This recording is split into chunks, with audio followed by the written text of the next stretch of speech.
မင်္ဂလာပါခင်ဗျာဆီယမောင်သားချိုရဲ့သမီးဖဖို့နှလုံးသားရှုမြော်ခြင်းများဆိုတဲ့စာအုပ်ထဲကစောင်းပါလေးတွေကိုနားဆင်ရတာအဆင်ပြေမယ်လို့မျှော်လင့်မိပါတယ်ခင်ဗျာဒီနေ့မှလည်းကျွန်တော်ကဖြူဖြူကိုတေးချခိုင်ဖို့အရေးဆိုတဲ့စောင်းပါလေးကိုဆက်လက်ပြီးတော့ဖတ်ပြပေးသွားမှာဖြစ်ပါတယ်နားဆင်ခံစားကြည့်ရအောင်ခင်ဗျာဖြူဖြူကိုတေးချခိုင်ဖို့အရေးသမီးရေလွန်ခဲ့တဲ့နွေရာသီကျောင်းပိတ်ရက်တွေတုန်းစီကဖေဖေတို့မိသားစုအကုန်လုံးအားလပ်ရက်တွေရှိနေခဲ့တဲ့အတွက်နှစ်စဉ်ပြန်နေကြအတိုင်းရန်ကုန်ကိုပဲပြန်နေဖြစ်ခဲ့ကြတာကိုသမီးတယောက်မှတ်မိနေလေအောင်မယ်လို့ထင်ပါတယ်ကွယ်ရန်ကုန်ကိုရောက်ပြီးဆိုတာနဲ့သမီးတို့တွေကအိမ်ထဲကအိမ်ပြင်မထွက်တော့ပဲဝေးနေတဲ့ဆွေမျိုးတွေမောင်နှမတွေနဲ့အတူစကားလက်ဆောင်ပြောမကုန်နိုင်အောင်ရှိနေတတ်ကြပေမဲ့ဖေဖေကတော့ရန်ကုန်ရောက်တာနဲ့စားချိန်အိတ်ချိန်ကလေးတောင်းမှအင်ကိုမှန်းအောင်ပြန်မရောက်နိုင်တော့ပဲမြို့တော်အနှံ့ခြေဆနေတာမြဲလေအဲ့ဒီအခောက်တွေတုန်းကလည်းရန်ကုန်ကိုရောက်တာနဲ့အိမ်မှာအထုပ်ပိုးတွေချရေမိုးချိုးပြီးတာနဲ့လွယ်နေကြလွယ်ကလေးကိုဆွဲပြီးမြို့ထဲကိုထွက်ဖြစ်ခဲ့တာပါပဲဖေဖေရန်ကုန်ကိုရောက်တဲ့အခါအမြဲတမ်းလူတပူးပူးတွဲရှိနေတတ်သူကဖေဖေကျောင်းနေပဲတငယ်ချင်းမှာကျောင်းနေပဲလို့ဆိုပေမဲ့ဟိုးအတန်းငယ်တွေတုန်းတည်းကပေါင်းခဲ့တင်ခဲ့ရတဲ့တငယ်ချင်းတော့မဟုတ်ပါဘူးသမီးရဲ့တက္ကသိုလ်ရောက်တော့မှသိရခင်ရတဲ့တငယ်ချင်းမှာစာဖတ်ဖို့ဖတ်ဖက်အနုပညာငတ်ကြီးကြပေါ်ကြဘက်တွေတဲကဆိုပါတော့အဲ့ဒီနေ့ကလည်းဖေဖေကသူ့စီကိုပဲအရင်သွားခဲ့တာပေါ့နှစ်ယောက်သားစာအုပ်တိုက်တွေရှောက်သွားတယ်စာအုပ်အဟောင်းတန်းကိုသွားတယ်လက်ဖက်ရည်တိုင်ထိုင်နေနည်းနည်းကလေးညနေဆောင်လာတော့ဖေဖေတို့မကြထိုင်လေးရှိရာဘီယာဆိုင်ကလေးကိုသွားဖို့အတွက်တင်ကြီးစေးတစ်ဝိုက်ကိုဖြတ်ပြီးနှစ်ယောက်သားရှောက်သွားဖြစ်ခဲ့ပါရဲ့အဲ့ဒီလိုရှောက်သွားပြနေတော့မှပဲတင်ကြီးသေးတဲ့ကနေထွက်လာပုံရသူနဲ့အမှတ်မထင်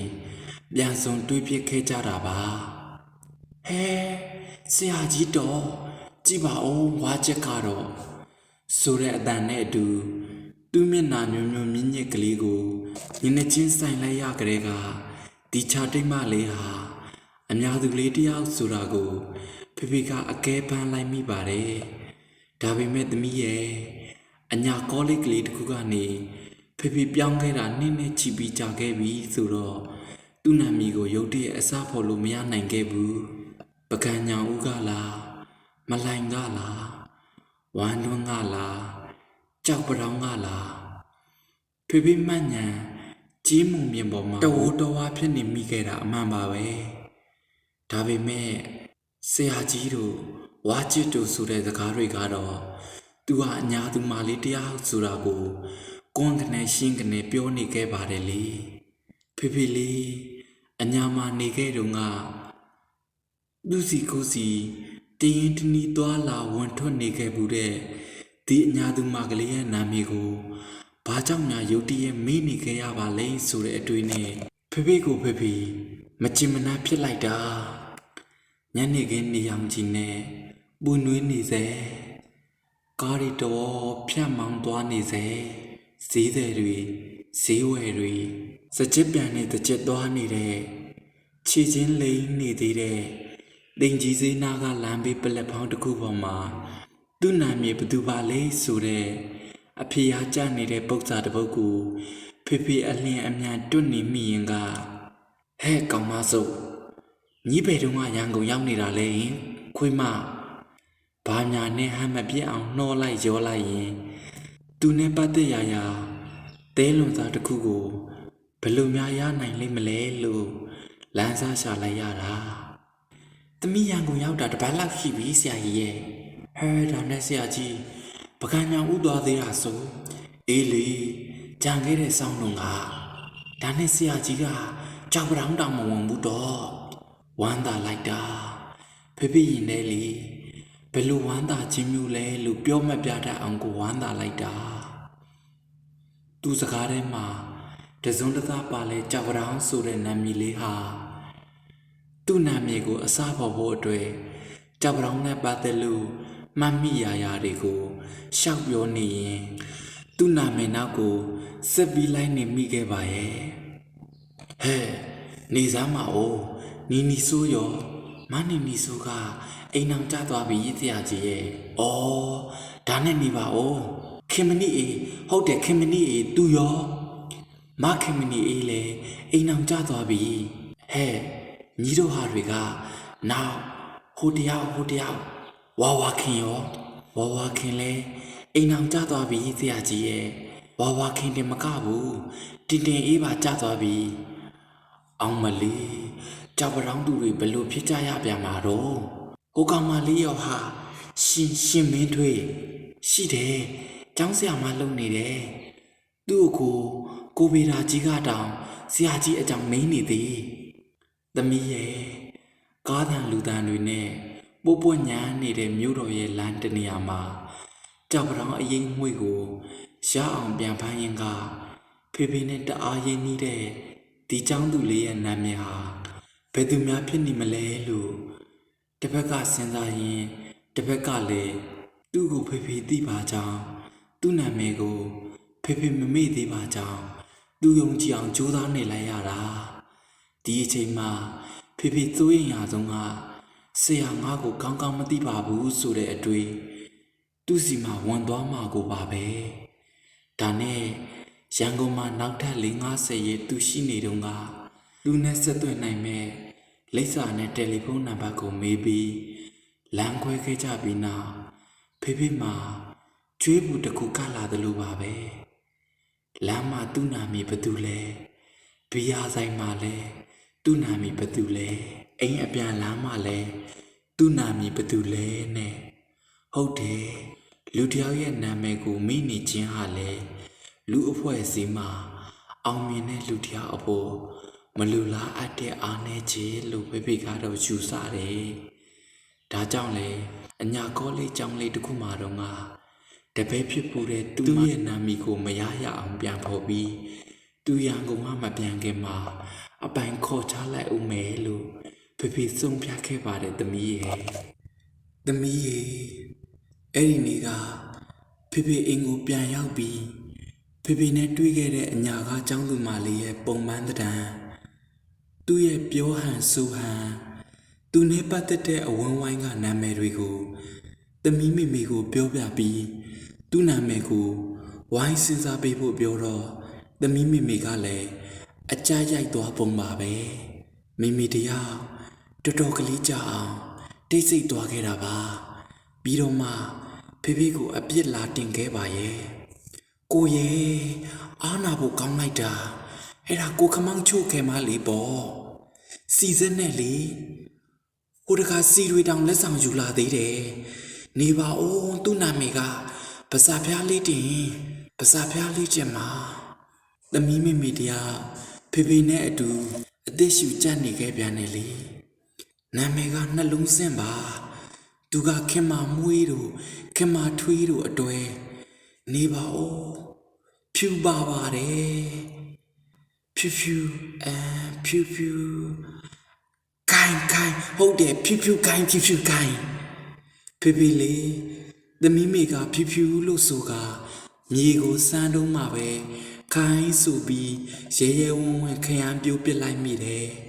တကယ်ပါ6 လ 10 လလွယ်ထားရတဲ့ကိုဝင်ကိုမွေးပစ်လိုက်ပြီးတဲ့အခါလွတ်လပ်ပေါ်ပါတော့တဲ့ကိုဝင်ဆောင်မိခင်ရဲ့ခံစားမှုမျိုးနဲ့ဖေပျော်လိုက်တာဖြူခိုင်းဟုတ်တယ်ဒါဟာဖြူခိုင်းသူပေးထားတဲ့လိပ်စာအတိုင်းသွားပြီးဟဲ့ဖြူခိုင်းညီကဘယ်နေ့ပြန်มาလဲငါပေးတရားတွေရှိလို့ပေးလိုက်ပါအောင်မယ်ဘာညာနဲ့ပြောရရင်ဘယ်လောက်စီပိုင်ရှိလိုက်လိမ့်မလဲနားထောင်ရတဲ့သူရောဘယ်လောက်နွေထွေးရှိလိမ့်မလဲဖြူခိုင်းကိုဖြူခိုင်းလို့ပိုင်နိုင်ခေါ်နိုင်ရေးဟာဖေအတွက်တော့အရေးကြီးလာတယ်လေပြောရရင်သမီးရဲ့အဲ့ဒီတုန်းကသမီးမေနဲ့စကားပြောကြရာကတဆင့်ဖေနဲ့တွေ့ခဲ့တဲ့အညာကကျောင်းသူမလေးရဲ့အမိဟာ ဖြူဖြူခိုင်းလို့အစမဖို့ခဲ့ရင်လေဖေဖေကတနီးနီးနဲ့အစဖို့ရအောင်ကြိုးစားမှာပါပဲအလွန်ဆုံးကြောက်ပတောင်ကတပည့်ဟောင်းတယောက်စီဖုံးလန်းစစ်ပြီးမေးလိုက်ရုံပဲပေါ့သမီးကတော့ထင်မယ်နော်ဖေဖေရဲ့ဟိုတနေ့ကတွေးခဲ့ကြကြတဲ့ကဟဲ့ညီနာမီဘသူငါမင်းနေလို့ဆိုရင်လည်းရရဲ့သားနဲ့လို့ဖေဖေကအဲ့လိုကိုမမေးချင်တာကိုနဲ့ပတ်သက်တီးကျွမ်းခဲ့တဲ့လူတယောက်ကိုနာမည်ရောလူရောကောင်းကောင်းကြီးမှတ်မိနေခြင်းဟာလူဘဝမှာလိုအပ်လာတယ်လို့ကိုဖေဖေယူဆတယ်လူတွေကကောင်းကောင်းအတိမတ်ပြုခံကျင်ကြတယ်လေမှတ်မိနေခြင်းရဲ့နောက်မှာခင်တွယ်မှုလေးနက်မှုအတိမတ်ပြုမှုစတဲ့မမောစရာတခြားသောအနေထိပ်ပဲများလည်းရှိနေခဲ့ကြတယ်လို့ဖေဖေကတော့ယုံကြည်နေမိတယ်ဖေဖေတို့ចောင်းသားဘဝကလူတွေနဲ့ပြည့်သိမ့်နေတဲ့စာသင်ခန်းမကျဲကြီးထဲမှာရှေ့မှာစာသင်နေတဲ့ဆရာကဖေဖေဒီကိုလှမ်းကြည့်ပြီးဟေးညွန်တောင်းမီပြီးပြီလားဟာမောင်ညွန်တောင်းကြီးနားလဲရဲ့လားသူမေးလိုက်တဲ့အခါကျင်းနာပီတီဖြစ်မိတာကတော့အမှန်ပါပဲငါ့ကိုဆရာကတည်တယ်ဆရာမကတည်တယ်ဆိုတဲ့အရာသာဟာတစိမ့်စိမ့်နဲ့ကြည်နူးစရာဘဝရဲ့စားမြင်ခဲ့လေတချို့ဆရာတွေများဆိုရင်လူစုံတက်ဆုံရဲ့နာမည်အားလုံးကိုသိကြတယ်လေလူစုံတက်ဆုံရဲ့နာမည်အားလုံးလူကိုမှတ်မိနေကြတာအေးတန်းကြီးဘယ်ငင်းနေတာလဲဟာကြော်စွာရှိကိုကြည့်ကွာဆိုတဲ့အတန်တွေနဲ့စီညမ်းနေတာတဲ့ဆရာဟာကျောင်းသူကျောင်းသားအားလုံးရဲ့စိတ်အဝင်စားဆုံးအချစ်ဆုံးဆရာဖြစ်နေတတ်တာပါပဲအားလုံးကိုစိတ်ဝင်စားတဲ့သူကိုအားလုံးကပြန်စိတ်ဝင်စားတတ်ကြမြဲလေတခါတော့ကဈေးကြီးတစ်စိတ်တွေကကျသားတဲ့အမကြီးတယောက်ရဲ့ရှိကိုဖေဖေရောက်သွားခဲ့တယ်ဖေဖေလိုပဲတခြားကျသားဝယ်မဲ့လူတွေ၄-၅ယောက်ရဲ့ကြားမှာပေါ့ဖေဖေစိတ်တင်ကျသားတဲ့အမကြီးဖေဖေကိုဘလို့မှမှတ်မိနိုင်လိမ့်မယ်လို့မထင်ခဲ့ဘူးလူစီမှာဖေဖေကျသားဝယ်လာတာဒါဟာပထမဆုံးကြိမ်လေဒီအရင်ကလူနဲ့ဖေဖေတခါပဲတွေ့ဘူးသေးတယ်မကြခင်မွေးတော့ဖွာတော့မဲ့သမီးရဲ့မေမေကဖေဖေကိုဈေးခေါ်သွားပြီးသူ့ကိုစားဈေးလာဝယ်တော့မဲ့လူအဖြစ်ဂယူးဆိုင်ဖို့မိတ်ဆက်ပေးတော့ကတခါပဲမျက်နှာချင်းဆိုင်ခဲ့ကြတာဒီတော့ကရှုရှစ်ခတ်နေတဲ့လူတွေကြားတဲ့ကဖေဖေကိုဒီအမကြီးကစက်သားခုန်နေရင်တစ်ချက်ပဲလှမ်းပြီးပြုံးကြည့်နေခဲ့တာပါအဲ့ဒီနောက်9ရက်တပတ်ကြာပြီးမှသူ့စီကိုဖေဖေကပြန်ရောက်သွားတာဘယ်လို့မှမှတ်မိနိုင်လိမ့်မယ်မထင်ခဲ့ဘူးဒါကြောင့်ပုံမှန်ပဲဈေးဝယ်နေခဲ့တယ်အမကြီးအသားကြီးပဲပဲသေးလေ900လေအစိတ်သားလောက်လုပ်ပါဗျာခုတ်လိုက်နေနော်ရတယ်အမခုတ်မနေပါနဲ့ခုတ်လိုက်ပါအိမ်မှာအိုးအားကြီးနဲ့ကိုင်နေရအောင်ငယ်ဖေဖေကလူတွေများနေတဲ့အတွေ့အာနာလို့မခုတ်နဲ့လို့ပြောခဲ့တာကိုသူကစာနာမိဟန်နဲ့ခုတ်ပေးမယ်တဲ့ခုတ်ပေါ်ထဲကအမျိုးသမီးမွေးပြီလားဟင်းအမမမွေးသေးဘူးဒီတခါတော့ဖေဖေရင်ထဲမှာနှွေးကနေဖြစ်သွားမိတာအမှန်ပါပဲသမီးရဲ့ဖေဖေကိုတူတိနေပါလားဆိုတာကိုဖေဖေကကျေနပ်မဆုံးဖြစ်မိတာဘလို့မှမြင်မရပါဘူးဖေဖေလေးသားရတဲ့စာရေးဆရာကြီးတယောက်ရှိဘူးတဲ့သူနဲ့ဖေဖေအချိန်340မကစုံဘူးတဲ့စုံတိုင်းမှာသူက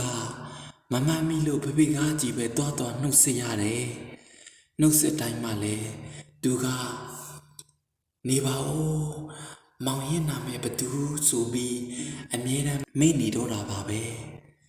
ကြာတော့ဖေဖေသူ့ကိုနှုတ်ဆက်ရမှာဝင်လေးလာမိတဲ့သမီးရဲ့တွေ့တာနဲ့သူကဖေဖေနာမည်ခေါ်ပြီးစကားပြောလာတာကိုဖေဖေခံချင်မိတာအမှန်ပါပဲလေသမီးရဲ့တခါဟိုးအညာကကောလေးကျောင်းလေးမှာတပည့်တော်ခဲ့ဘူးတဲ့ကျောင်းသူမလေးရဲ့အမိကိုဖြူဖြူခိုင်းလို့ပိုင်နိုင်မခေါ်နိုင်မချင်းဖေဖေသွားလို့စားလို့မဖြောင်းမှာအမှန်ပါပဲသူကိုဆရာကငါ့ကိုမှတ်မိပါလားခ ခင်တွေပါလားလေးနှစ်ပါလားအတိမတ်ပြုပါလားဆိုတဲ့ခံစားမှုကိုဖေဖေပေးခြင်းနဲ့ဒါကြောင့်လေနာမည်အစဖော်လို့ရတာနဲ့သူ့နာမည်ကိုဖေဖေမေ့နေတယ်ဆိုတာကိုတစုံတစမှသူမရိပ်မိသေးပဲသူ့စီကိုမှင်နဲ့မောင်နဲ့ရောက်သွားလို့ဖြူဖြူခိုင်ရီလို့ဆိုကအစားချီခဲ့ဘူးတဲ့သမီးရဲ့ဆရာတွေကလည်းသူ့တပည့်တွေကိုသိနေဖို့လိုပါတယ်ကျက်သားတဲ့အမကြီးကလည်းသူ့ကျက်သားဝယ်သူများကိုအကြောင်းဝင်ဖို့လိုပါတယ်စာရေးဆရာကြီးကလည်းသူ့ကိုလေးစားသူလူငယ်တယောက်ကိုအမတ်တရားရှိနေဖို့လိုအပ်လာမယ်လေဖေဖေသမီးတရားလူဘဝတသက်တာကိုဖြတ်တန်းသွားတဲ့အခါကိုယ်နဲ့ပတ်သက်ဆက်နွယ်ရတဲ့လူတွေကိုရှက်ပြီးကြော်ဖြတ်မသွားစေချင်ဘူးလူတွေရောနာမည်တွေရောဘဝတွေရောကိုပိုင်ပိုင်ခိုင်ခိုင်ကြီးမှတ်ထားကြရအောင်လားအများကိုစိတ်ဝင်စားတဲ့လူကိုအများကလည်းစိတ်ဝင်စားကြသမြဲလေရွှေနုဝေမဂဇင်းအောက်တိုဘာလ1998ခန်းစားနာဆင်ပေးခဲ့ကြတဲ့အတွက်ကျေးဇူးများတင်ပါတယ်ခင်ဗျာဒီအားဟိုက်မြန်မာရဲ့ຫນွေဦးလူငယ်များအားလုံးပဲဘေးကင်းကြမှာကြပါစေ